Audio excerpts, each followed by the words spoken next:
Well, in other news we're bringing you this morning, a survey has found that most people do not feel mines near their communities are benefiting them.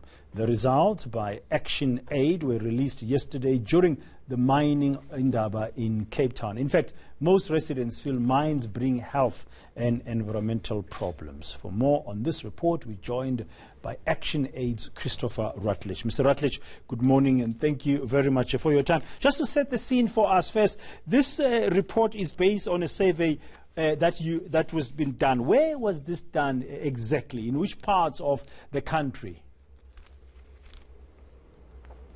Thank you, Dan. So the survey, a baseline report survey was done in 8 communities located in 7 provinces. And the communities range from very old mining communities like Welkom in the Free State and Orkney in Northwest to communities that are just now starting to deal with the impacts of mining like Somkhele in KwaZulu-Natal, Sekhukhune in Limpopo and Lephalale. So a range of communities ranging over different types of mining activities, from gold mining to platinum mining and coal mining. And so the idea was to get a broad spectrum of the impacts of mining so that we could form a picture of what the experiences and socio-economic conditions are that mining-affected communities experience. Yeah, well, looking at the press release that has come out in relation of this survey from you at Action Aid, I was actually surprised, or not even surprised, I was a little bit taken aback and shocked that 91% of the respondents do not know about the social labor plans that mining companies are supposed to be driving there for corporate social responsibility programs. I mean, just that finding on its own just shows you how bad the marginalization is. Yes, Dan, absolutely. I think that for us is a critical factor. It was quite surprising that up to 90%, 95% of people were not involved in the processes that affect them. Now that for us speaks to a number of things. It speaks to the way that the mining regime is structured in South Africa. It has always been historically, from the colonial days through apartheid, and unfortunately into our new democratic dispensation, has been a top-down approach where the mining sector has determined what is good for them. And those that interest have always been dominant in society from the time that the mining chamber forced or advised government to put in place the 1913 Land Act, to currently where just yesterday or over the last couple of days, mining again entered into a social compact with government in which they form the dominant partner and they determine what happens in these communities.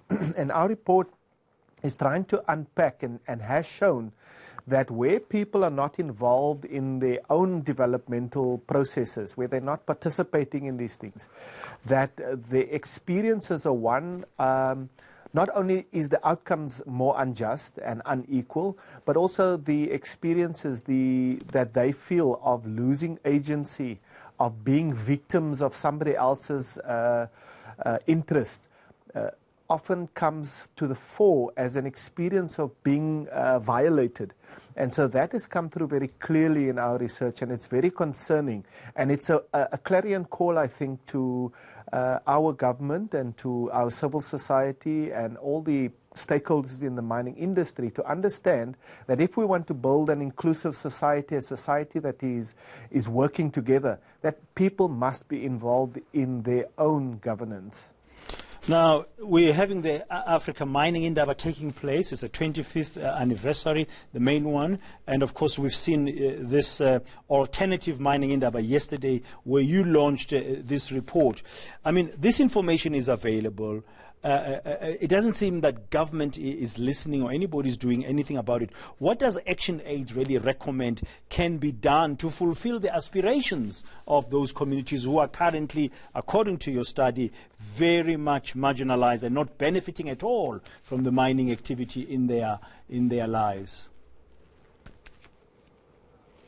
So Dan, this is a great concern for us. Not only does our report clearly show that mining affected communities are marginalized and excluded, but also the rhetoric that emerges from government, both from Mr. Ramaphosa's speech at the Mining Indaba yesterday and from Mr. Mantashe's ongoing engagements and expressions on this matter. It seems like government is continually talking about an inclusive approach, about involving people. Mr. Ramaphosa used the slogan of Makua yesterday again, that says nothing about us without us. Now, government realizes that there can be nothing about people without their own involvement. So they realize this, and they've stated it in many, many different forums, including in the National Development Plan. But the reality is that they are not listening to people. Even yesterday I was speaking to a commissioner at the South African Human Rights Commission who has been trying to resolve the question at Kolobeni, for example. And he was lamenting to me that even when our Chapter 9 institutions call government, that they are not responsive, that they are not engaging.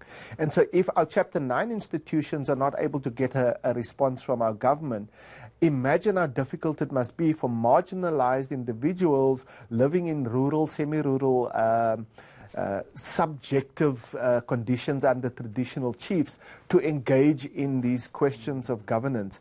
So we think there's a great divide between what government is saying and what they are doing, and we think that's a very dangerous path to take. We've seen it in Marikana, where people are not listening to the grievances, that these often explode into violent confrontations. The reality is that there is clear evidence that the rise in social conflict, what we call social delivery protests, is directly linked to this question of inequality and exclusion. Now, if government continues to verbalize this idea of inclusivity on the one hand, but practices a very exclusive regime on the other, then I think we are headed into a future where social conflict is going to be on the rise, and that's not healthy, and it's certainly not what is being promised to us in the public domain. Okay, thank you very much. That's Christopher Rutledge from Action Aid. The situation not good at all, mining communities and people feeling marginalized, and that's increasingly so. Apparently the government not listening carefully. Thank you very much.